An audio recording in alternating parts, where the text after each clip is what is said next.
Presento a Juan Requejo, compañero, geógrafo, amigo, ¿no? Y últimamente estamos compartiendo algunas actividades recientemente, ¿no? Desde hace algún tiempo. Él es consultor en planificación, es geógrafo y es economista, y además una persona con una dilatada experiencia, sobre todo en cuestiones asociadas a la práctica de la ordenación en el territorio, en sus diferentes ámbitos y perspectivas, y una persona con un sentimiento bastante crítico y hasta provocador. Así que, Juan, cuando quieras, la palabra es tuya. Pues nada, gracias, Simo. Tengo un poquito de afonía, creo que se nota, pero no es incapacitante, solo es, en mi caso, me escucho y me impresiona, pero nada más. Creo que puedo hablar y que creo que puedo presentar toda la... ¿35 minutos está ahí? Sí. Vale. Bien. Pues buenos días y gracias a la Cátedra de Cultura, a Chimo en particular, por incluirme en este ejercicio de reflexión conjunto en el cual claramente salgo yo ganando, porque me beneficio mucho más que lo que creo que ustedes puedan beneficiarse de mi intervención. Así que gracias. La presentación ¿puede ser? Sí, ¿no? Vale, bueno, Saladilla. No, pero para ponerla tienes que fincharla en el ordenador que está en la caja. Ah.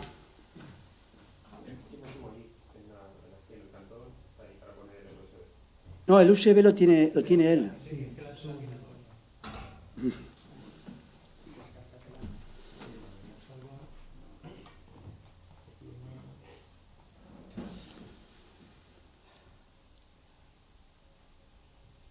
Bueno, mientras tanto, vamos a ir hablando del tema. A ver, esto es una maravilla, es una gozada, porque podemos plantear las cosas sin demasiadas paños calientes, sin demasiadas precauciones. Vamos a hablar y vamos a discutir, que necesitamos muchas cosas para hablar y discutir. Efectivamente, yo he tenido la suerte de poder dirigir 15 planes de ordenación del territorio. Vale. Lo cual en España es mucho, porque 15 planes de ordenación del territorio en Andalucía, Castilla y León, Extremadura, Euskadi.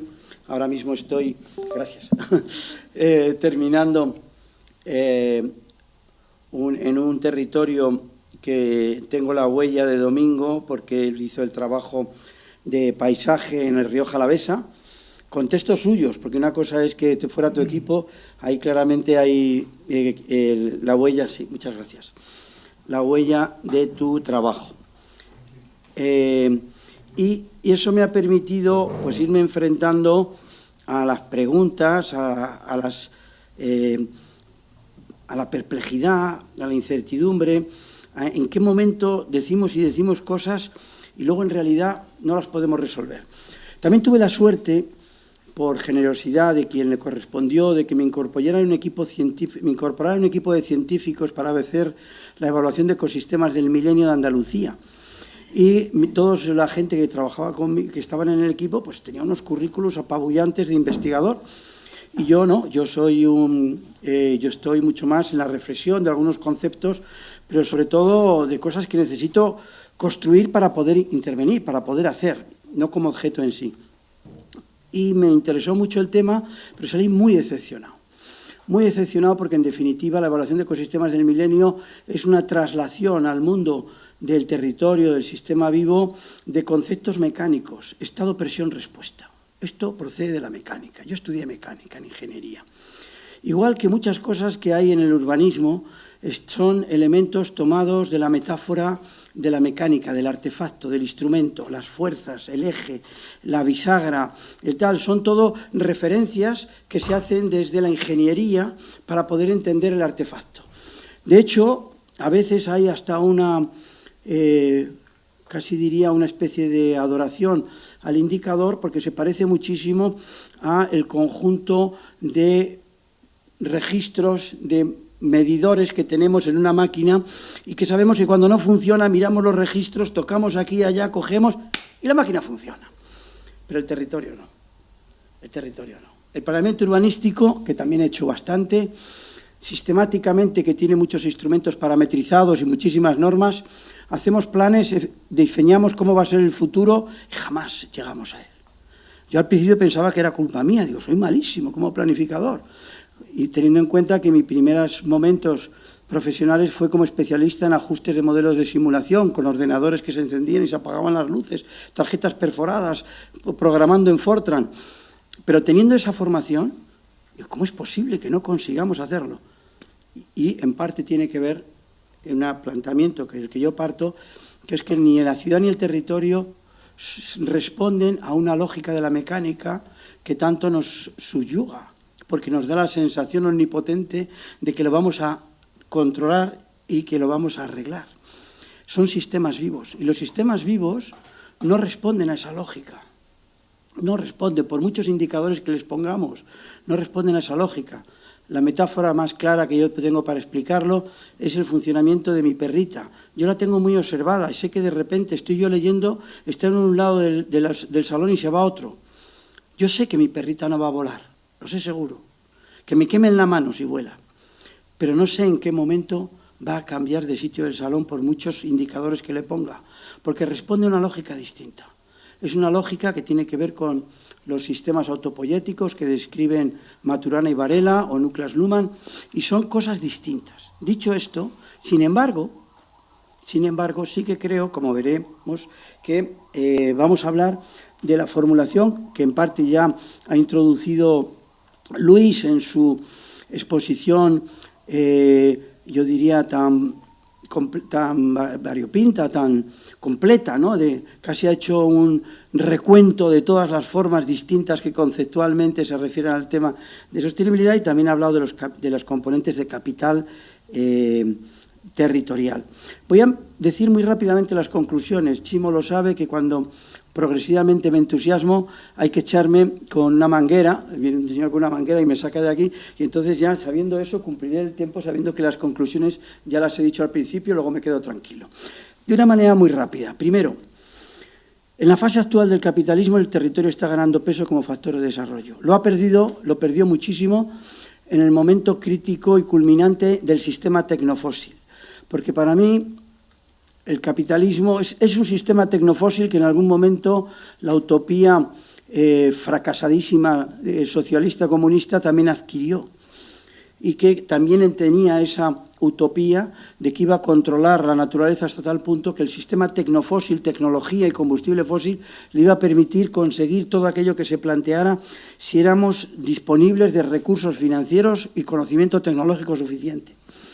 En segundo lugar, hemos aprendido que los grandes procesos de transformación que hemos experimentado llevan en la razón de su éxito el germen de su destrucción.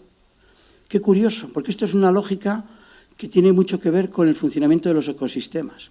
Los ecosistemas que desbordan, como por ejemplo los hormigueros en los marabuntas, cuando desbordan, en la razón de su desbordamiento, llevan el germen de su destrucción, pero en muchísimos fenómenos de la naturaleza.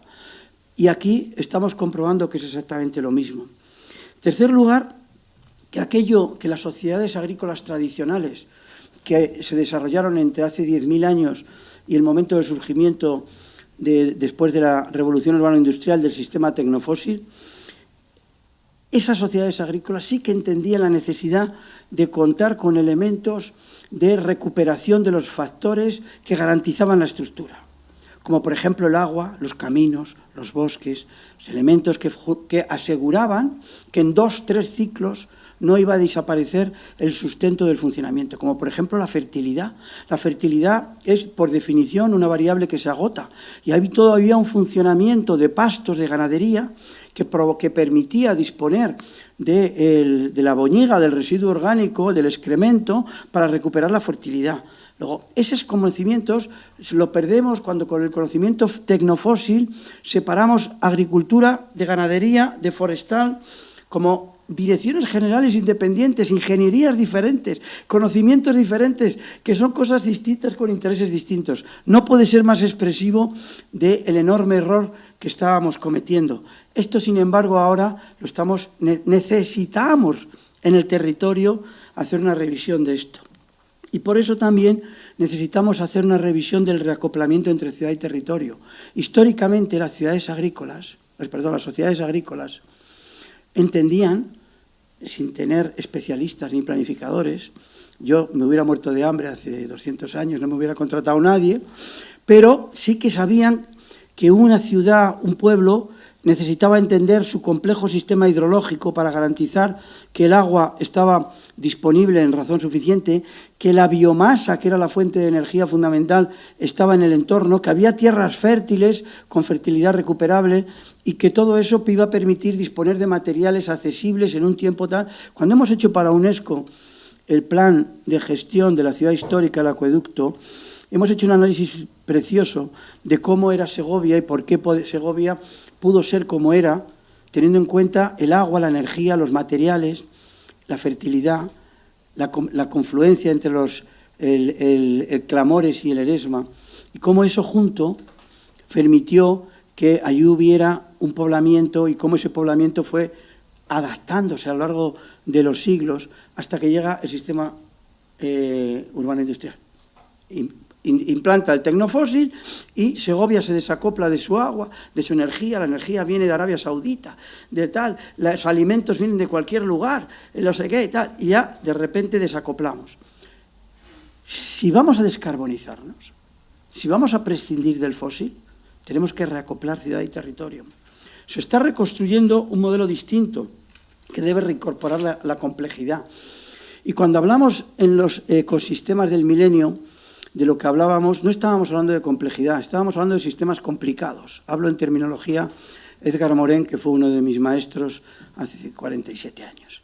No es lo mismo sistema complicado que sistema complejo. El sistema complejo no puede determinar su estado al cabo de 2 ciclos, porque la propia trayectoria de su existencia modifica aquello que considerábamos, que dominábamos, que eran las condiciones de partida y las leyes de funcionamiento del sistema. Un sistema complejo no es previsible. Uy, me suena, eso es la ciudad, el territorio, eso es lo que pasa. Entonces, tenemos que reconstruir teniendo en cuenta que hay que aceptar la complejidad, y la complejidad tiene un punto de incertidumbre que no procede de la negligencia del conocimiento, sino que es intrínseca a la naturaleza del hecho que trabajamos. Pero hay un tema muy importante, que yo diría que casi de forma casual, entre comillas, los componentes de la Comisión Brundtland descubren y marcan toda una línea de trabajo extraordinariamente productiva para el marketing y para el greenwashing y para todo tipo de cosas, que es desarrollo sostenible, hasta el punto de que una vez convertida las reuniones en laicas, antes de empezar cada reunión, como ya no se reza, hay que decir viva el desarrollo sostenible, y todo el mundo viva, viva, viva. Y una vez que hemos dicho varias veces viva el desarrollo sostenible, ya podemos hablar de lo que queramos. Incluso podemos hacer autovías, podemos hacer aeropuertos, yo diría que hasta guerras sostenibles. No descarto que podamos hacer una guerra sostenible si previamente tomamos una serie de medidas que, elegido un buen consultor, sabría determinar cuáles son esas medidas para que la guerra sea sostenible. Quiere decir eso que hubo un invento extraordinario, pero el invento no fue ese. El invento de Brundtland es, esto no tiene futuro si no pensamos que las condiciones en las que actualmente somos capaces de satisfacer necesidades y expectativas, yo digo expectativas, no lo decía Brundtland, lo digo yo ahora que soy consultor de planificación, necesidades y expectativas sin poner en peligro, sin cuestionar el mismo derecho de las generaciones futuras. ¿Esto qué es? Esto en términos de economía es disponer de un capital que no se puede deteriorar en los ciclos productivos. Eso, en términos de buena gestión de una empresa, es que tú puedes obtener beneficios de la empresa, pero no a costa de perder capital o patrimonio. Tú no puedes generar beneficios vendiendo las naves, vendiendo los camiones, vendiendo las máquinas, porque generas beneficios, pero arruinas a la empresa. Esto que es tan práctico, tan sencillo, que ya incluso hablaba de ello en algún momento Platón, hablaba de un día trabajó, oh, coño, mira, ya lo decía Platón, porque es obvio, es aritmética. Es clarísimo, sin embargo, es la cuestión fundamental de Brundtland. Hemos roto el sistema de sociedades agrícolas tradicionales, que esto lo tenían clarísimo. No podemos dar de comer a la población cargándonos el sistema de funcionamiento de todo nuestro territorio. No lo podemos hacer. Y moría mucha gente, pero había cosas que no se podían hacer. Hay un tema nuevo que es el factor de proximidad. El sistema tecnofósil ha deslocalizado la producción, ha deslocalizado el alimento. Hemos hecho un trabajo en Vitoria-Gasteiz y hemos demostrado empíricamente, midiendo todos los alimentos que no fueran de larga duración, de caducidad, cuánta alimentación de Vitoria-Gasteiz, que es capital de un territorio agrícola histórico tradicional potentísimo, cuánta alimentación venía del entorno a 30 kilómetros, siendo generoso lo que yo puedo, yo ya no, pero mis hijas, que son más ágiles, pueden recorrer para ir a buscar la alimentación y volver a casa. El 1,5. Si hay un problema en el canal de Suez, si hay un problema en la logística, los vitorianos se comen unos a otros. No hay comida. Está globalizado, tan globalizado como la energía. Luego, cuando alguien dice, oiga, no pongan ahí placas porque es la alimentación. No, es la alimentación del mundo. Tenemos que discutir si efectivamente hay que poner las placas, cómo o no. Pero la pérdida del 0,2% de la superficie agraria útil es una pérdida de superficie agraria del mundo, no de las ciudades que están al lado, que no tienen nada que ver en su alimentación con lo que se está cultivando en su inmediatez. Por último, diría que a pesar de que Chimo me ha pedido que hable de la dimensión económica, me queda más remedio que citar, que expresar la importancia que tenemos comprobada que al final tiene el capital social, ahora hablaré un poquito de esto, en los procesos para desencadenar recuperación y adaptación económica, la importancia de los planes estratégicos, pero entendidos, como diré, no de manera estricta, sino en una metáfora que llamo del ave a la vela, y que, por tanto, se fundamenta más en la lógica de la adaptación que en la de la programación. Y, por último, la importancia de la innovación.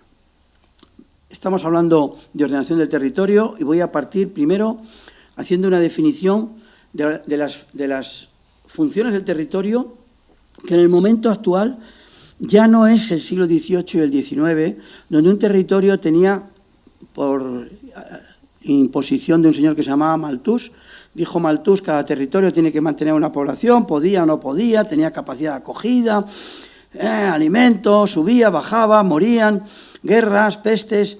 No, ahora está globalizado, está totalmente globalizado. En Manhattan puede vivir una capacidad de acogida que nadie pudo prever jamás. Ningún estudio hubiera pedido prever la capacidad de acogida de Manhattan o de las zonas densas del litoral mediterráneo. Y estamos en un contexto en donde el territorio convive con una globalización y hay 4 de las múltiples crisis que han hablado tanto Domingo como Luis. Yo destaco 4 que me interesan especialmente para trabajar en el territorio. La climática y la energética, que no es la misma, como todos sabemos, no voy a insistir sobre ello, pero mucho y muy importante la de biodiversidad y la crisis del sistema alimentario global. Estas 4 crisis globales tienen un efecto muy importante en lo local que condiciona la ordenación del territorio que estamos haciendo ahora y que hay que hacer. Por ejemplo, si yo tengo una crisis del sistema alimentario global y aplico el criterio de proximidad, aunque hace mucho tiempo que no protegemos los entornos de los pueblos y de las ciudades como suelos de alto valor agroedafológico, construidos mediante procesos naturales de sedimentación, meteorización y riqueza orgánica, ya no los protegemos porque tienen otro papel. ¿Solo qué protegemos? Protegemos desde un punto de vista del territorio aquellos ecosistemas que consideremos raros, especiales, en riesgo de extinción, marismas, bosques de carácter más complejo, pero no entendemos el enorme valor que tiene para nuestra supervivencia y para la naturaleza todos esos cauces que hay en torno a los pueblos a los que dieron lugar, porque ya nos traerán la alimentación de donde sea. Vamos al supermercado y si hacemos un recuento viene de cualquier parte del mundo, o no. Por tanto, vamos a buscar otra forma de entender porque esto es estratégico. De la misma manera que no entendemos que esa producción intensiva agrícola basada en un sistema agroquímico que es responsable, según el último informe dedicado a ello por el panel de cambio climático, de casi la tercera parte de las emisiones. Ese mundo clorofílico maravilloso que vemos en primavera es responsable de casi la tercera parte de las emisiones, porque es fundamentalmente tecnofósil, porque la fertilidad está repuesta con un sistema de generación de nitratos y fosfatos que proviene del gas natural por el sistema Haber-Bosch y por otra serie de procedimientos que están totalmente vinculados a una enorme disponibilidad de combustible fósil, sin el cual no hubiéramos multiplicado los rendimientos agrícolas por la cantidad que los hemos multiplicado y no podríamos incorporarnos al sistema alimentario mundial. Por tanto, los 12 millones de hectáreas de superficie agraria útil que hay en España, que no están manejados por criterios orgánicos, que son 2 millones, tienen un suelo esterilizado, absolutamente carente de biodiversidad microbiológica, que es la base de la biodiversidad. Luego, cuando yo estoy diciendo que estoy protegiendo unos suelos agrícolas y que me perjudica la biodiversidad y el que se deje de cultivar, digo, no. Si se deja de cultivar, me llega una carta de la biodiversidad, que me conoce, y me manda una carta, gracias Juan, por impedir que en los próximos años dejen de tratarme con agroquímicos sistemáticamente, con nutrientes y fitosanitarios que echan por tierra todo lo que históricamente se construyó aquí durante miles de años. Muy curiosa paradoja. Tenemos datos muy fehacientes de fotovoltaicas que nos llaman la atención porque brillan y tienen aluminio, pero que si tienen un manejo adecuado del subsuelo, su situación en biodiversidad es, al cabo de 5 años, muchísimo mejor que todos los suelos de su entorno. Incluso con la anidación de pequeñas rapaces en los huecos y con cadenas tróficas totalmente recuperadas. Porque todo el entorno sigue recibiendo año tras año cantidades crecientes de fertilizantes y de agroquímicos para intentar mantener los rendimientos. Paradoja. Luego, la ordenación del territorio debe tratar de estas cosas como debe de tratar de las nuevas funciones territoriales vitales. Porque cuando yo empezaba con la ordenación del territorio, lo que teníamos que hacer era resolver crecimientos de las ciudades, fundamentalmente el sistema urbano relacional. ¿Dónde están las ciudades? ¿Cómo se relacionan? Y entre medias, el campo se va apañando, hay mucho. Identificar cuanto antes los ecosistemas y los hábitats de mayor interés de medio natural y protegerles, proteger Doñana, proteger determinados bosques, proteger marismas, proteger, y lo demás que produzca. Y ahora no, ahora sabemos que hay un metabolismo que es básico, que tiene que tener y que nos tiene que proveer de agua, energía y cultivos de alimento y de fibra vegetal. Y por tanto, todo territorio debe, a partir de ese metabolismo, asegurar que a la comunidad le provee de residencia y bienestar, que le da soporte a los medios de vida y que asegura la salud ecológica del territorio. No estoy poniendo la salud ecológica del territorio como una especie de bueno, vamos a ser complacientes con el medio. No, no, es que forma parte de nuestro medio. Yo no entiendo cuando se habla de hombre y naturaleza. Yo soy parte de la naturaleza. Cuando alguien dice que se va a ver el sábado la naturaleza, digo, ni te muevas. Pon una silla y ponte a mirarme a mí, porque yo soy parte de la naturaleza. De hecho, uno de sus logros más elevados. O sea, nadie puede presumir de tener... La naturaleza en mí ha conseguido cotas inimaginables. Luego, no estoy hablando de que sea proteger algo por ética. Es que es el fundamento de mi existencia. No hay otra cosa. Luego, salud ecológica del territorio es función básica del territorio. ¿Y qué es desarrollo sostenible? Como hemos dicho en Brundtland, dice esto. Pero en realidad, lo que se ha impuesto es una forma que yo no comparto, que es esta compatibilidad entre las dimensiones. Yo he sido incapaz, de verdad, de trabajando, intentar dar solución final a qué era eso. ¿Por qué? Porque al final es totalmente evanescente, incierto, armonizar, hacer compatible, no sé qué, equitativo, soportable. Yo ahí me he manejado muy mal. No he sabido dar respuesta a lo que me estaban pidiendo. Y finalmente lo que he visto es que en realidad el desarrollo sostenible se convierte en desarrollo compasivo, que es el que satisface las necesidades del presente sin producir daños innecesarios. Es decir, si no es necesario contaminar, no contamines. Si no es necesario ocupar un suelo, no lo ocupes. Pero como sea necesario, ahí que te voy. Pongo unos pasos de fauna debajo de la autovía, pongo unos pasos por encima, hago correcciones. Y por tanto, procuro ser compasivo, que es lo que se entiende por ese medio, ¿no? Pero eso no es desarrollo sostenible de Brundtland. No hay ninguna garantía de que lo que estamos haciendo estemos manteniendo la misma capacidad de generar satisfacción, bienestar para las próximas generaciones.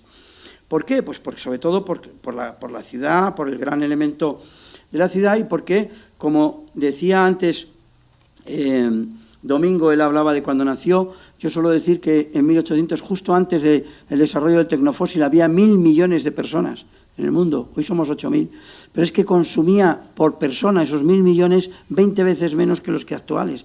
Luego la multiplicación de la cantidad de energía, que todo esto procede de la utilización del inmenso yacimiento fósil, de lo que ha supuesto millones de años de trabajo de la naturaleza a nuestro favor, a una parte. Cuando nos quedemos sin el fósil, ¿qué hacemos? 8.000 millones de personas. Yo no sé, tengo un lío, no sé qué voy a hacer, cómo va a funcionar esto. Y un problema fundamental es este sistema, que es el que está dando, que explica muy bien con una imagen esta metáfora de la concentración de población y el contenedor que hace que estas ciudades, como el campo, como los pueblos de La Mancha, viven de esos contenedores. Yo he recorrido viviendas del mundo rural de la Serranía de Ronda y hemos mirado de dónde viene todo lo que tienen. Vienen de los contenedores, como de las casas urbanas. No hay nadie que esté al margen de esta lógica.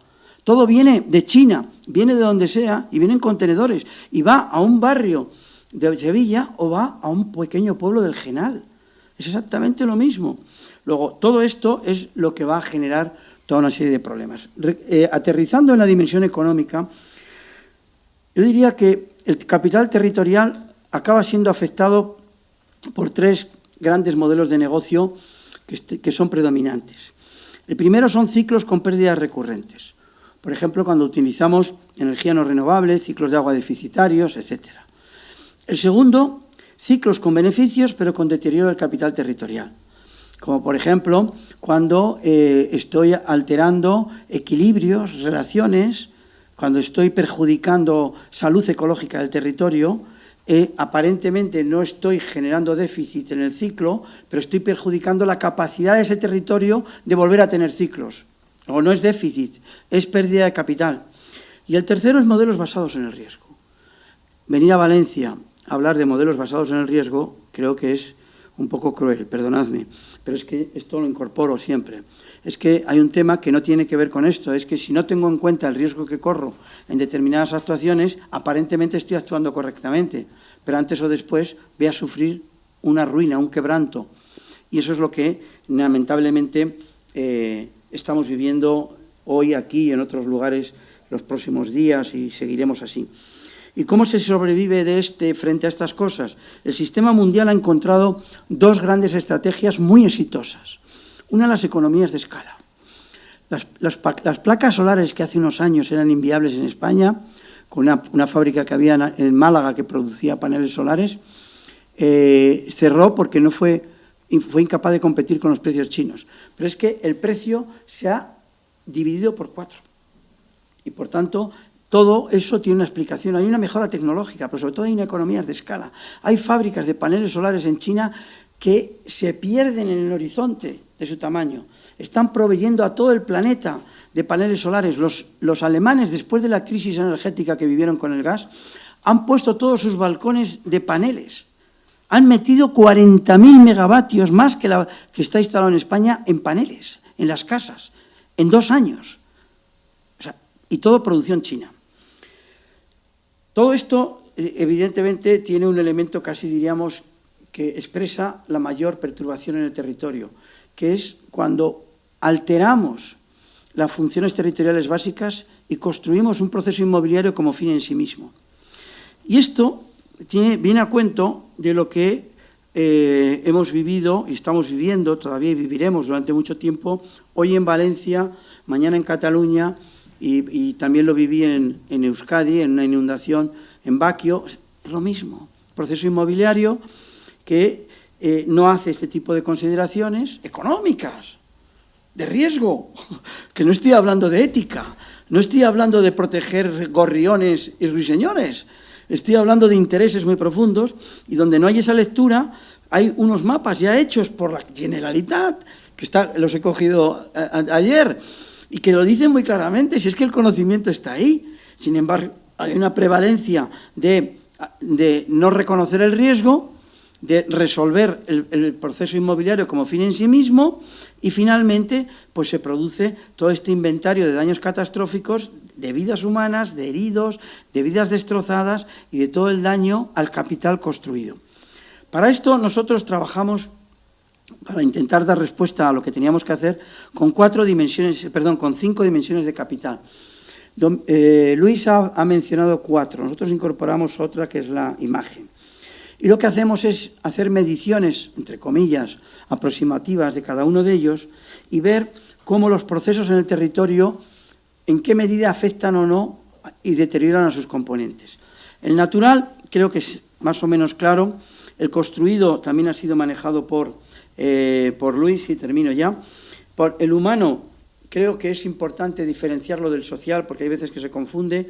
El humano son las personas con sus características, con lo que saben hacer y con lo que no saben, con las actitudes para conseguir aquello que anhelan. Mientras que el social es la dimensión colectiva, comunitaria, de conseguir lo que la comunidad se plantea.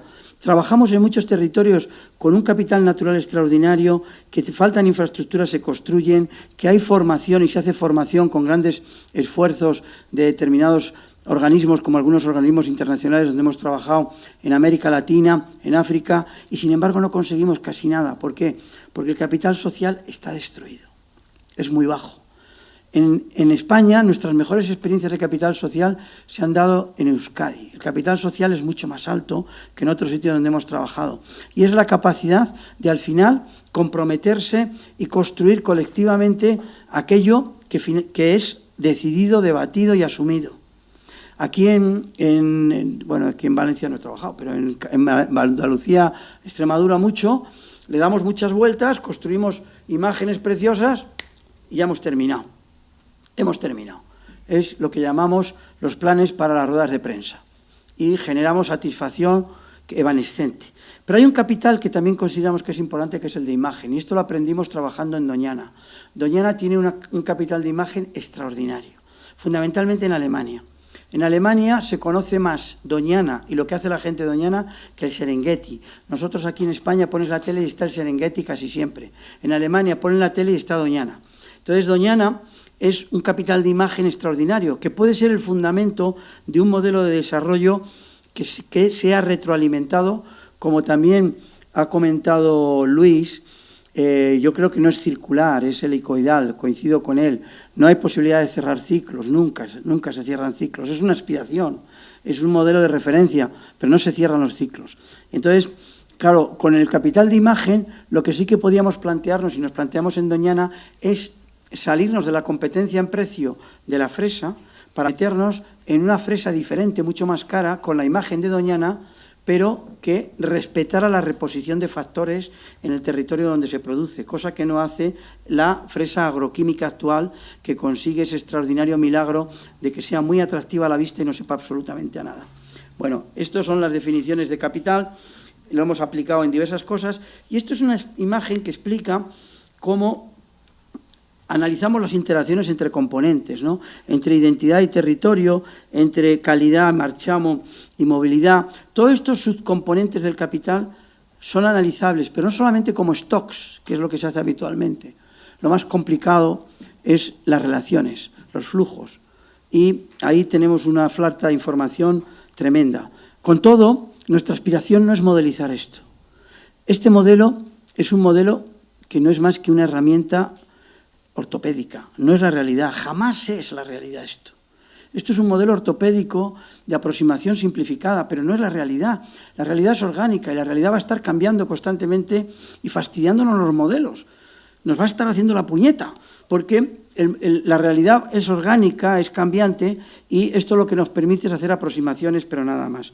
Esto, bueno, son las diferentes formas en las que trabajamos, y sí que termino con 2 ejemplos de capital territorial que se agota.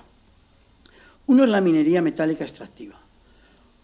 En general, en los entornos intelectuales y ciudadanos preocupados por el medio ambiente, se aborrece la minería. Yo considero que es de una hipocresía absolutamente inaceptable. Nuestro mundo es mineral. Desde hace 10.000 años, desde la revolución neolítica, el mineral ocupa una parte importante. Pero después de la revolución urbana industrial, y después del tecnofósil, los miles de toneladas de minerales que entran en Europa para financiar la capacidad de generar impuestos, de generar gasto público, de generar bienestar, es increíble. Es que si yo le quito los minerales, o aprendemos todos a cultivar y no hay tierra para todos, o no sé de qué coño vamos a vivir. Es decir, los minerales es fundamento de toda esta prosperidad y de todo este montones de cosas que tenemos y de la salud pública y de todo. Ponerse en ese sentido estupendos y decir que la minería, la minería, Juan, es una guarrada y tal, bueno, habrá que trabajar a tope para ver qué minería hay que hacer. Pero decir que la minería la hagan los africanos porque me callo, o decir que la minería la hagan los asiáticos o los de América Latina, es una hipocresía, para mí, insoportable. Por tanto, estamos trabajando en buscar cómo hacemos para que los recursos minerales que hay en España se extraigan de la mejor manera posible. Y eso implica afrontar el problema de la conservación del capital territorial, porque la minería lo que hace es un recurso natural del capital natural que hay, lo extrae y no vuelve más. Por tanto, es la antítesis de un proceso de retroalimentación positiva. ¿Qué planteamos?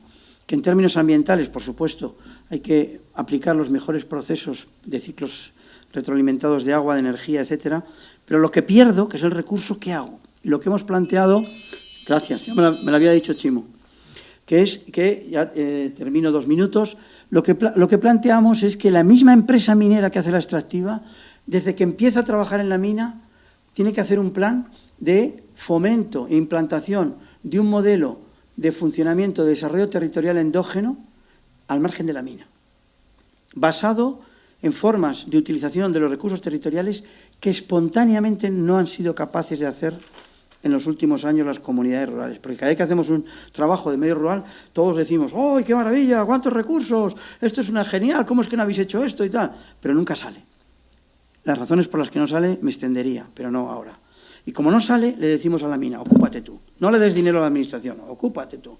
Segunda cuestión, que también hacemos lo mismo, grandes inversiones de energía renovable. No tengo duda de que la inmensa cantidad de energía que consumimos en España y en el mundo es imposible de resolver bajando un 20% el consumo, que no lo ha conseguido nadie todavía, sin grandes plantas.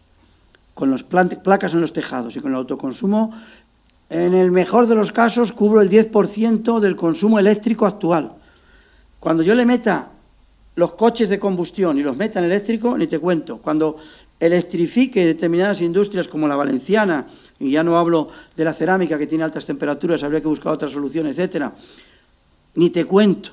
Necesitamos grandes plantas porque, aunque hemos metido muchas renovables, la mala noticia es que en los últimos años ha crecido el consumo de fósil en España. Luego, necesitamos muchísima energía con la única tecnología que hoy conocemos que puede funcionar con muchos problemas. Dice Antonio Turiel y otros que no, porque consumimos muchos minerales. Yo he discutido con él, pues dime qué, porque yo no me voy a suicidar. Yo de momento, a mí me quedan 50 años de vida, lo veis clarísimamente, y mis 50 próximos años no me voy a suicidar. Mientras tenga esa tecnología la voy a utilizar. Y la tasa de retorno energética de las renovables es positiva. Es un concepto técnico. Es la energía que yo meto para disponer de 1 megavatio de energía renovable es menor que la que obtengo durante su periodo de vida útil. Y, por tanto, tengo un efecto positivo en los gases de efecto invernadero. Con los minerales ya iremos viendo, ya iremos viendo. Mientras tanto, se están agotando otros montones de cosas y se está haciendo muchísimo daño a la biodiversidad y eso no me paraliza. Lo que necesitamos es ir cambiando el modelo y, por tanto, lo que le planteo a los grandes inversores del renovable es que cuando vayan al medio rural tienen que hacer 2 cosas. Una, contribuir a la mejora de la biodiversidad. No solamente liberando a el campo sometido al envenenamiento agroquímico de semejante tortura biológica, sino que además deben coger otras 40 hectáreas y plantear un cambio de modelo de manejo del agroquímico intensivo a formas orgánicas como la agricultura regenerativa, cualquier otra, pero déjame los agroquímicos. Que eso era lo que decía la Comisión Europea cuando sacaron los tractores. En fin, no digamos, yo ya prefiero no darle muchas vueltas. Y que además de hacer eso, los grandes inversores en renovables hagan y adopten medidas como los mineros, de impulso del potencial de desarrollo endógeno. En el caso de este lo estamos haciendo también con agricultura y ganadería regenerativa, que les viene muy bien porque esto o es win-win o no sale. Les viene muy bien, ¿por qué? Porque mejora la aceptación social. ¿Cómo? Yo voy a invertir en energías renovables y voy a favorecer que haya un desarrollo de agricultura, ganadería regenerativa en tu pueblo, que es el que genera empleo. Porque ni el secano de moderno genera empleo, ni las renovables generan empleo, pero la agricultura y la ganadería regenerativa sí. Nada más, muchas gracias. Bueno, ya, esto es lo que quedaba. Muchas gracias, Juan.